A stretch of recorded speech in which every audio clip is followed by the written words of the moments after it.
उसको भी कुछ करना है।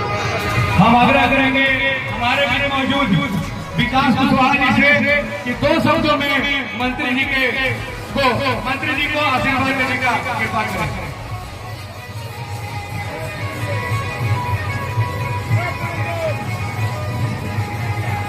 आज माननीय मंत्री ठाकुर जी के नामांकन कार्यक्रम में उपस्थित गढ़वा विधानसभा के सभी लोगों को इस मंच के माध्यम से हार्दिक स्वागत है।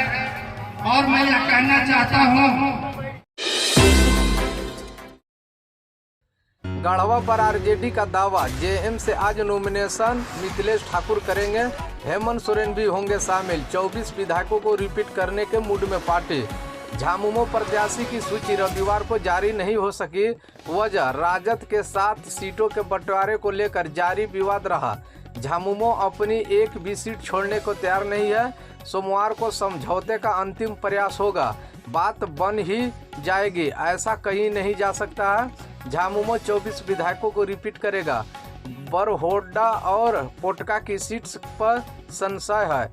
इचाग की विधायक सविता महतो की जगह उनकी बेटी स्नेहा महतो और स्टीफन मरांडी की बेटी को टिकट दिया जा सकता है। पार्टी ने अपने कई प्रत्याशी को बिना नाम घोषित किए ही सिंबल थमा दिया है।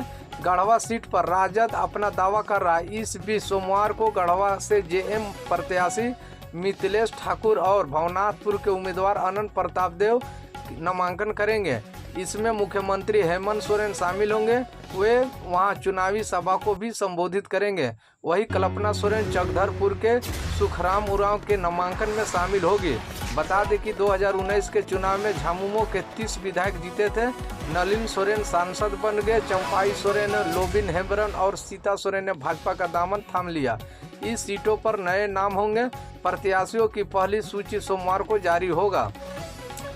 7 सीट मिली तो 7 नहीं। इंडिया में सीटों को लेकर झामुमो और कांग्रेस के साथ राजद का तकरार रविवार को अल्टीमेट तक पहुंच गया।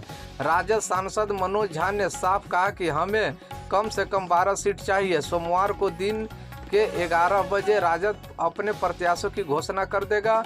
उस समय तक पार्टी कांग्रेस और झामुमो के फैसले का इंतजार करेगी। राजद गढ़वा की सीट गिरिनाथ सिंह के लिए चाहता है। अनंत प्रताप देव सोमवार को यहां से नामांकन करेंगे। मुख्यमंत्री हेमंत सोरेन भी गढ़वा जाएंगे।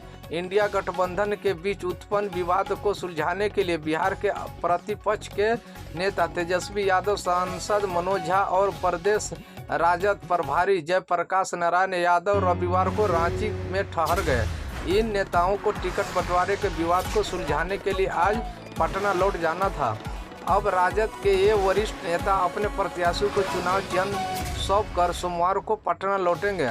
2019 के चुनाव में राजद को चतरा, बरकंडा, हुसैनाबाद, छतरपुर, कोडरमा, देवघर और गोड्डा सीट मिली थी। इस बार बरकाटा नहीं लेना चाहता। इसके अलावा विश्रामपुर, मनिका, लातेहार, जमुआ और पांकी भी चाहता है। 12 सीटों को पर समझौता नहीं हुआ तो राजद 22 सीटों पर प्रत्याशी खड़ा करने की धमकी दे रहा है। एसआईसी ने झारखंड के विधानसभा चुनाव के लिए जो स्क्रीन कमेटी बनाई उसमें राज्यभर का दौरा कर जमीनी हकीकत पता करके उम्मीदवारों के नामों की अपनी सूची तैयार की है। जबकि प्रदेश कांग्रेस अध्यक्ष केशव महतो कमलेश ने भी राज्य का दौरा करके विधायक दल के नेता डॉक्टर रामेश्वर उरांव के साथ मिलकर अलग सूची बनाई है। जबकि स्क्रीनिंग कमेटी की बैठक हुई तो दोनों सूची सामने रखी गई। इनमें से कुछ नाम तो कॉमन थे जिन पर कोई विवाद नहीं हुआ, लेकिन कुछ ऐसे नाम हैं जिनका विरोधाभास दिख गई।